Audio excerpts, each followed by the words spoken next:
La vida después de la muerte, Rudolf Steiner, GA 153, primera conferencia. La antroposofía en su doble aspecto, de ciencia descriptiva del hombre y del cosmos y como impulso moral y religioso. La última vez que hablé con alguno de ustedes, el Gietanum existía aún.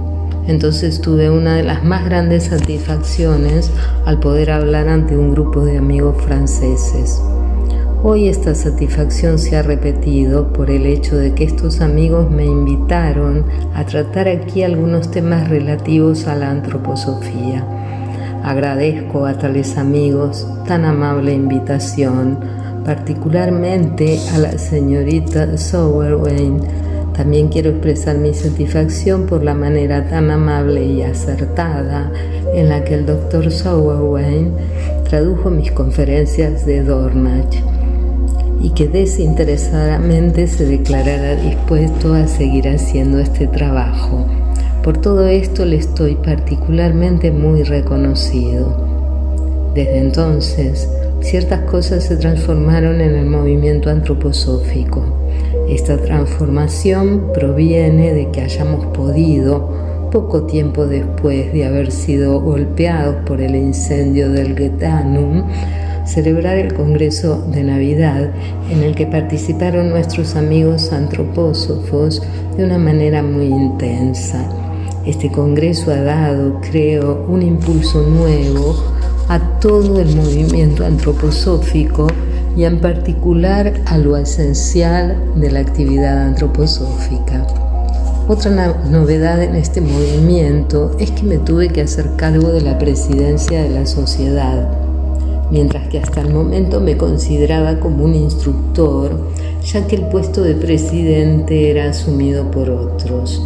Fue para mí una decisión muy importante que tuve que tomar en ese momento, también frente a los mundos espirituales.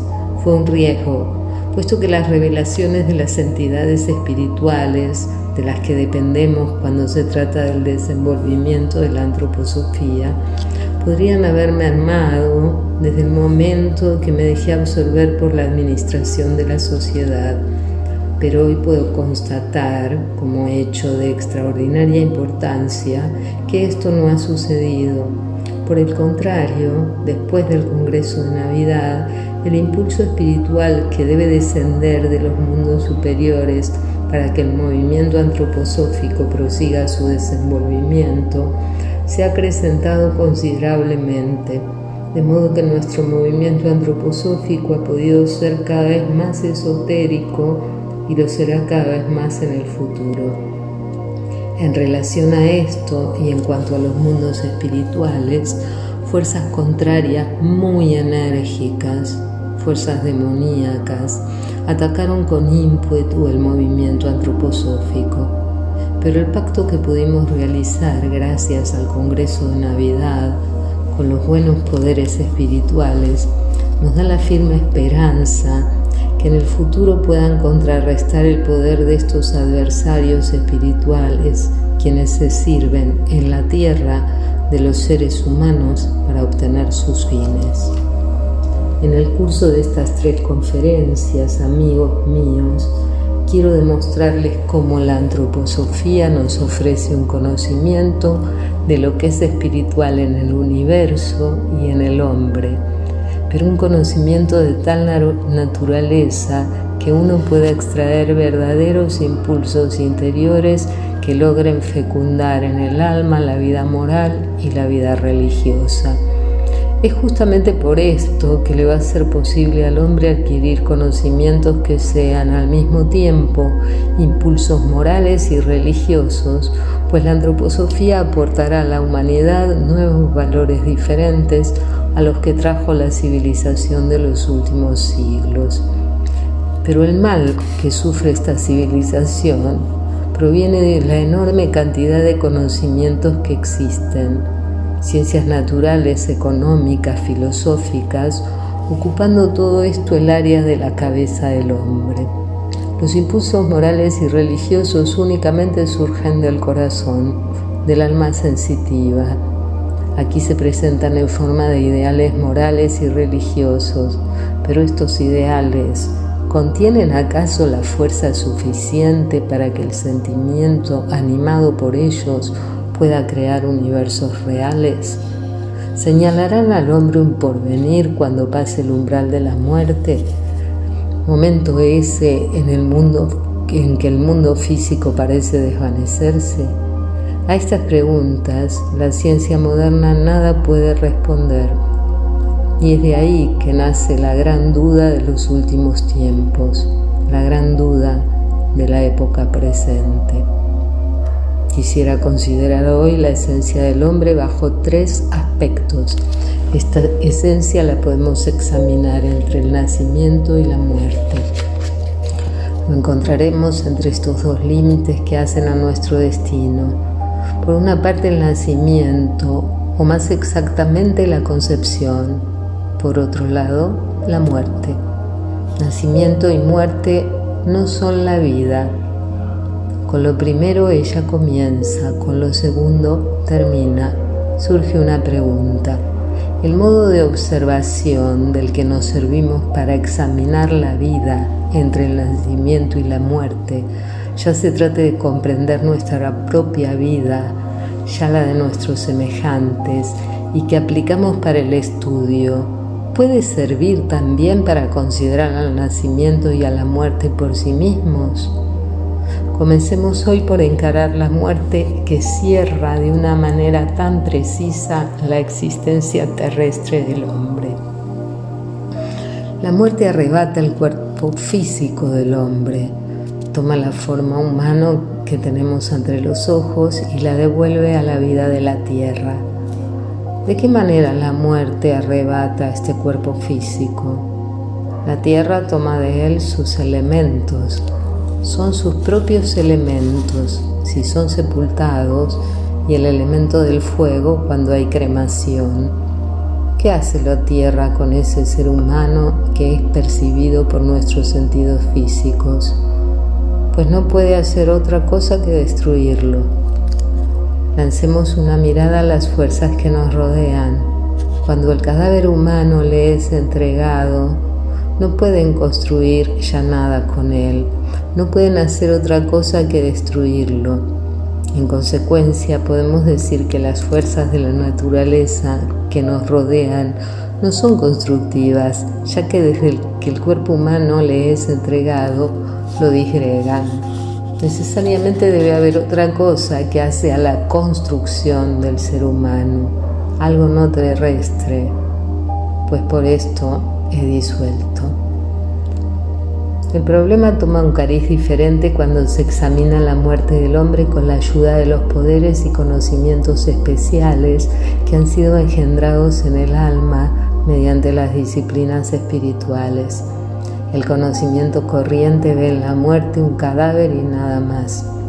Pero si uno llega, gracias a las disciplinas interiores, a la primera etapa del conocimiento superior, descrito ya en mis libros, a la imaginación, así el aspecto de la muerte se transforma enteramente. Cuando desarrollamos en nosotros la facultad de conocimiento, que es la imaginación, vemos en el momento mismo de la muerte aparecer al ser humano en forma de imágenes vivientes. Lo vemos no morir, sino resucitar de su cuerpo. Tenemos la visión directa de la resurrección. Por la experiencia que el conocimiento imaginativo nos ofrece, la muerte física se transforma en nacimiento espiritual. Antes de la muerte, el hombre está bajo el aspecto de un ser terrestre, como diciendo, yo estoy aquí, en este lugar, y aquí está el mundo. En el momento de la muerte, el hombre cesa de estar solamente en el lugar en que se encuentra su cadáver. Su existencia comienza a extenderse hacia los confines del espacio cósmico. El hombre se vuelve uno con el universo, que hasta el presente no había podido más que contemplar. En este momento, el mundo que se extiende fuera de su cuerpo se convierte en su experiencia subjetiva. Y por lo mismo, lo que era precedentemente su mundo interior se transforma en su mundo exterior. De la existencia personal pasamos pues a la existencia cósmica. La Tierra, tal como aparece en el conocimiento imaginativo, es la muerte.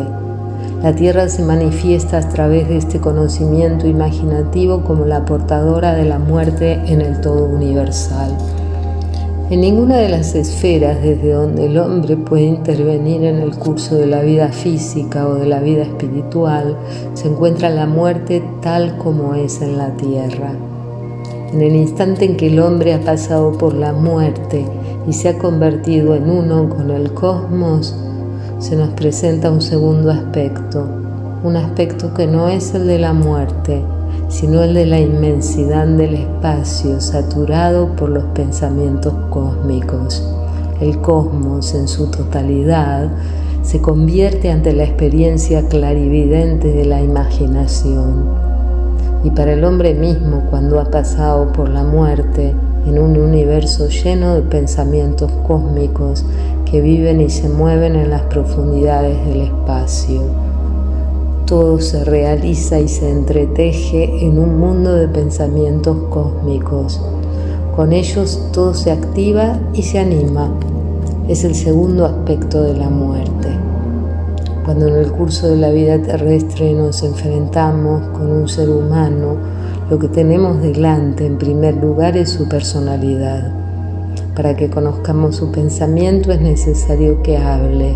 Decimos entonces, los pensamientos están en él y nos llegan gracias a su palabra. No hay, sin embargo, un solo dominio de la vida terrestre en el cual podamos descubrir pensamientos que lleven una vida independiente. Los pensamientos solo se manifiestan en el hombre y provienen de él mismo. Cuando hemos pasado por la esfera propiamente terrestre de la muerte y entramos en la esfera espacial de los pensamientos, no nos encontramos con ninguna clase de seres. Primeramente, nos encontramos con un vasto espacio cósmico, carente de seres, de dioses, de hombres, pero de todos lados nos llega el pensamiento cósmico. Así, cuando pasamos por la muerte y entramos en el dominio de la extensión cósmica, tenemos la misma experiencia que si estando en la Tierra percibiéramos primero los pensamientos humanos antes que su imagen. Percibiríamos primero como una nube de pensamientos, luego una segunda nube. No veríamos ningún ser, pero sí nos encontraríamos con los pensamientos de la inteligencia universal. Es en esta esfera de la inteligencia cósmica donde vive el hombre durante algunos días a continuación de su muerte física. De todos estos pensamientos cósmicos entretejidos, hay uno que sobresale particularmente como una nube especial y que atrae la atención. Es la última existencia propia que uno ha vivido. Ella está inscripta en la inteligencia universal. Se va debilitando más con cada día que pasa. Dicha imagen se desvanece poco a poco en el espacio cósmico y desaparece. Así como la muerte llega al terminar la vida terrestre, esta segunda vida, que dura solo unos días, termina por una desaparición completa en la extensión cósmica. El hombre ha encontrado, pues, luego del primer aspecto de la muerte, un segundo aspecto, que se le puede denominar la desaparición de su propia vida terrestre. Es esto en verdad para todo ser humano un instante de inmensa angustia. Se experimenta entonces el terror de perderse con toda la vida terrestre pasada en la inmensidad de la extensión cósmica. Si uno desea progresar en el conocimiento de las experiencias del ser humano cuando ha pasado por la muerte, la imaginación no es suficiente. es necesario llegar a un segundo peldaño del conocimiento, a la inspiración.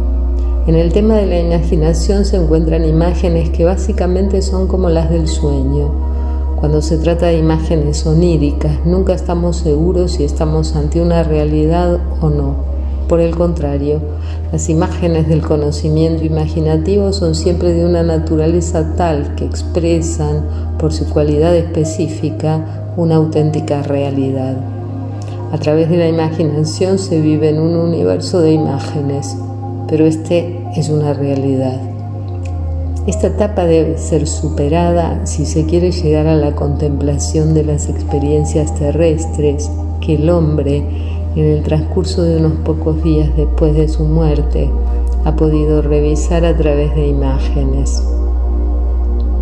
La inspiración, que debe ser adquirida después de la imaginación o al mismo tiempo que ésta, no le da al hombre ninguna imagen. Es un conocimiento desprovisto de toda imagen. Consiste en una audición espiritual. El conocimiento de la inspiración se adquiere de la inteligencia cósmica de tal manera que se lo oye espiritualmente. De todos lados, el verbo cósmico habla y resuena. Se percibe con nitidez que algo existe detrás de este sonido. Primeramente se percibe como una anunciación. Seguidamente, cuando uno puede entregarse a esta inspiración, se llega a notar cómo las entidades de los mundos comienzan a ser percibidas por la intuición. La imaginación percibe las imágenes del mundo espiritual. La inspiración oye hablar al espíritu. La intuición percibe los seres. Yo digo, el mundo está bien provisto de pensamientos cósmicos. Estos no se refieren aún a ningún ser. Detrás de estos pensamientos llegamos a oír palabras y luego ver a los seres mediante la intuición. El primer aspecto de la muerte es ese aspecto terrestre.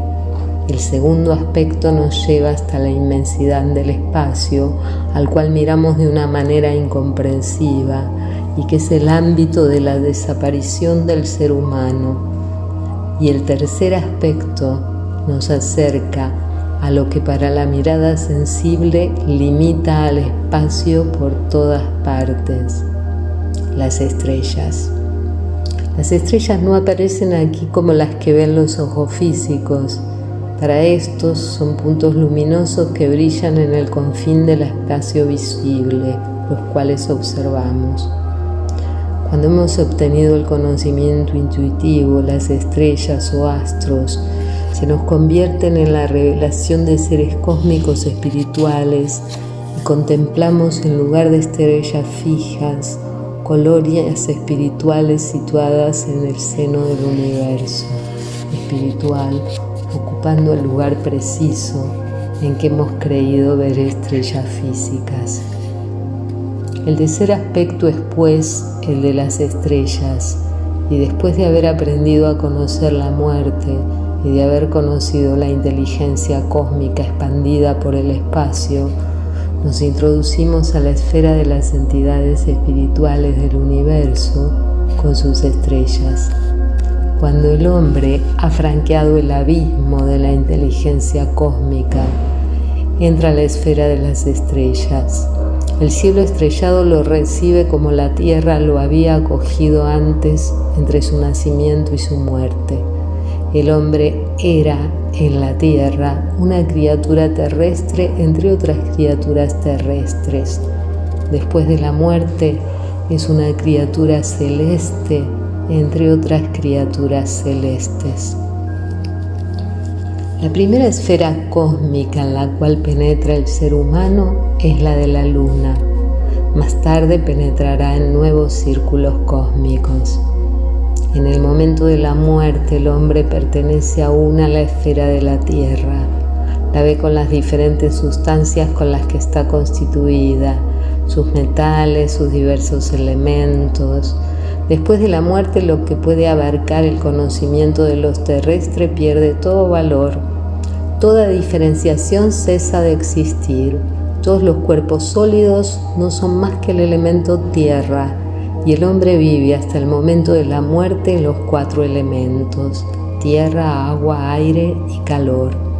Comprendamos los primeros días que siguen a la muerte por esta esfera azul, la de la inteligencia cósmica.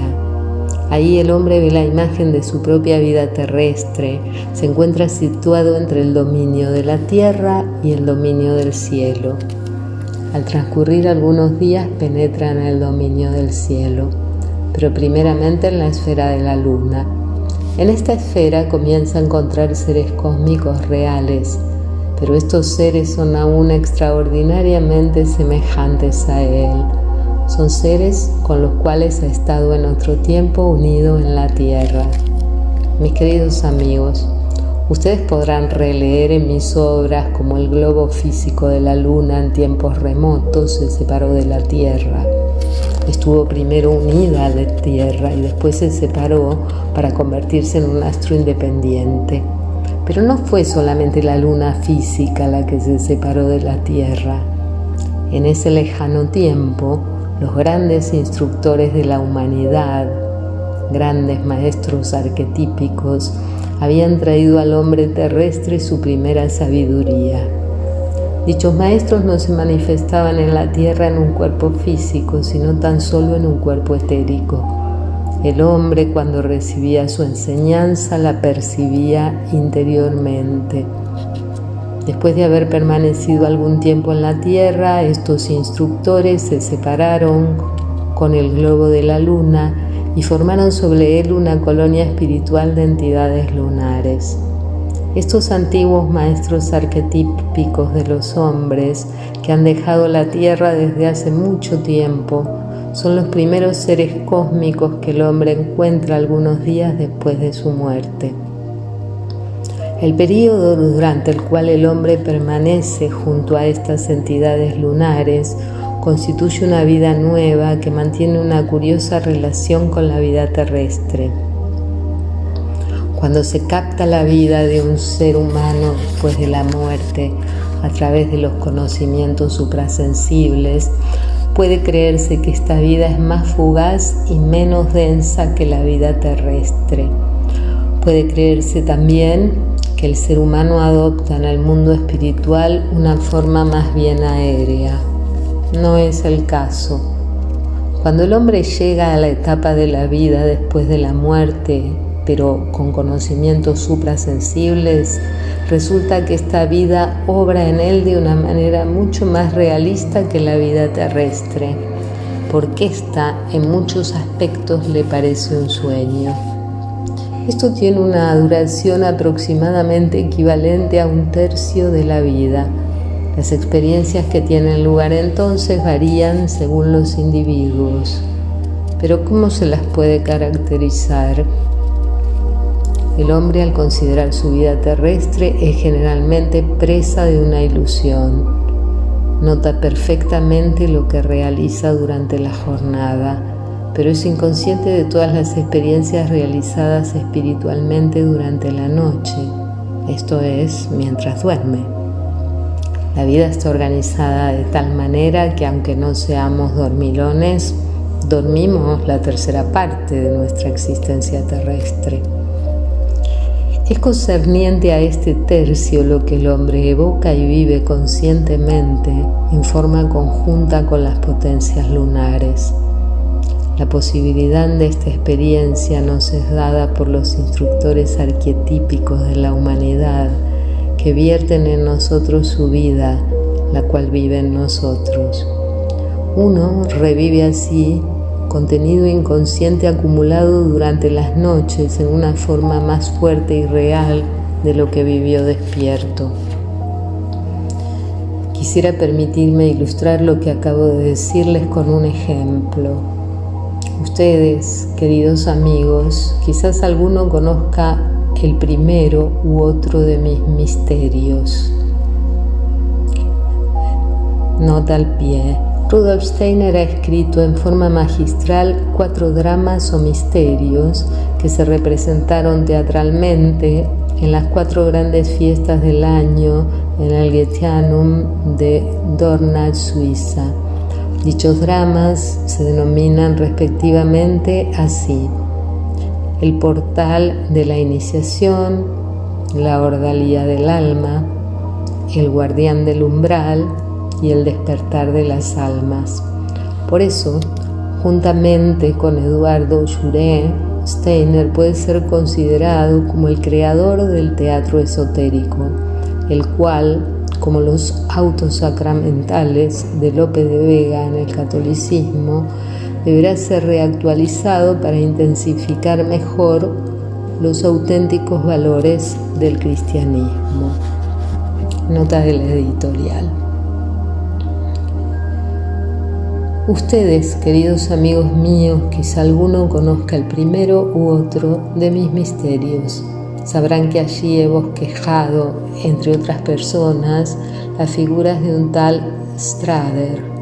Este Strader es una creación artística tomada de una personalidad que vivía por entonces, pero que hoy ya no existe. No es el caso que la vida ideal terrestre de este personaje haya sido volcada exactamente en el drama, sino que la creación que hice del personaje Strader está basada en la vida terrestre de este hombre que me interesaba mucho para la obra. Era de una condición relativamente modesta, primero como sacerdote, después dejó el hábito eclesiástico y se convirtió en un oficial muy capaz, pero con una orientación bastante racionalista. Me interesaba toda aquella lucha interior por lo que este hombre nuevo tuvo que atravesar y traté de retenerla espiritualmente. Cuando escribí los 4 misterios, tenía aquella vida terrestre ante mis ojos. Más tarde, cuando este hombre murió, y por el interés que yo había tenido, me permitió seguirlo durante el período que pasó en la esfera lunar. Aún hoy se encuentra allí. Desde el momento en que me presentó su personalidad ya extinguida y que era una individualidad de existencia lunar viviendo intensamente esta realidad, se extinguió también totalmente el interés que hubiese podido experimentar anteriormente por su existencia terrestre. Uno se sumerge enteramente en la existencia de una tal individualidad después de la muerte, y esto se manifestó en mí de tal modo que tuve que hacer morir en el cuarto de mis dramas al personaje Strader, ya que no tenía ante mis ojos en el dominio terrestre al hombre que este personaje representaba. Doy este ejemplo nada más que para reforzar la afirmación que terminó de hacer, a saber, que la vida después de la muerte es vivida de una manera más intensa, más sustancial, más interiormente real que en la existencia terrestre, la cual al confrontarla parece un sueño. Consideremos con toda la atención el hecho de que el hombre, después de la muerte, despliega su vida por toda la inmensidad del universo. Él mismo se convierte en cosmos, siente que el cosmos es su cuerpo y experimenta como interioridad los principios morales que en su vida terrestre pertenecían a la esfera externa. Todo aquello que le era propio en su fuero interno es ahora externo. Aquí hay un ejemplo corriente. Suponiendo que ustedes en el curso de la vida se dejaron llevar una vez por una emoción y golpearon a alguien, a esta persona le causaron un sufrimiento físico y un dolor moral. Después de la muerte en la esfera lunar y a través de la influencia de las grandes entidades lunares, no se revive lo que se experimentó en el momento en que vuestro semejante recibía vuestro golpe. Se ha realizado este acto en un momento de enojo interior y quizás también con una satisfacción íntima. No se ha sentido el sufrimiento ajeno. En cambio, en la esfera lunar se siente lo que el otro ha experimentado el dolor físico y el sufrimiento moral del golpeado. Se revisa la experiencia de la acción no como fue cometida o pensada, sino como el otro la experimentó. Así, durante un espacio de tiempo, que es el tercio de su existencia terrestre pasada, el hombre revive todo lo que ha pensado o hecho en la tierra y ve cómo los otros seres lo han sentido. Son las entidades lunares quienes le muestran así sus actos pasados con un carácter de intensa realidad en forma retrospectiva. Para escribir los misterios mencioné el ejemplo de Strader, llamémosle así aunque haya sido otro su nombre, con quien reviví toda su vida, pues bien, murió en 1912. Desde esta fecha comenzó a revivir y a sentir lo que había vivido en los últimos instantes de la tierra. Luego, los actos que habían precedido a esos instantes, y así sucesivamente. En la actualidad, estando en la esfera lunar, él está reviviendo lo que vivenció más o menos por el año 1875.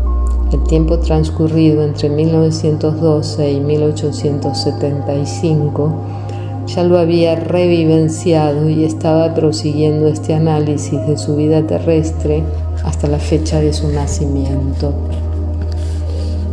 Así, durante un tercio del tiempo que ha durado su vida terrestre, el hombre la revive retrospectivamente en la esfera de las entidades lunares que fueron anteriormente entidades terrestres. Este período es el germen de lo que se materializa con el nombre de karma en las existencias terrenales posteriores. Durante esta vida lunar, el hombre aprende a percibir y a sentir interiormente, conociendo el efecto de sus actos sobre sus semejantes. Se eleva así desde su interioridad espiritual un firme voto, el de cargar con todo lo que hizo soportar a los demás, con todo lo que ha experimentado hasta este momento en la esfera espiritual de la luna, deseando dicha carga para sí mismo, para que el equilibrio sea restablecido.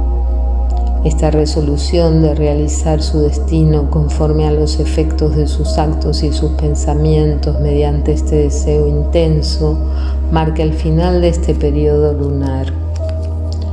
Cuando ese reconocimiento se ha completado hasta la fecha del nacimiento y el hombre ha emitido sin ningún temor ese voto que acabamos de definir, entonces está maduro para ser recibido en la esfera siguiente, que es la de Mercurio. En esta esfera de Mercurio, como lo veremos en el curso de la próxima conferencia, el hombre se encuentra en presencia de las nuevas entidades, las cuales nunca antes fueron entidades terrestres. Son seres supraterrenales y el hombre aprende de ellas cómo podrá continuar forjando su destino futuro. Así lo seguiremos a través de las esferas de Mercurio, de Venus y del Sol.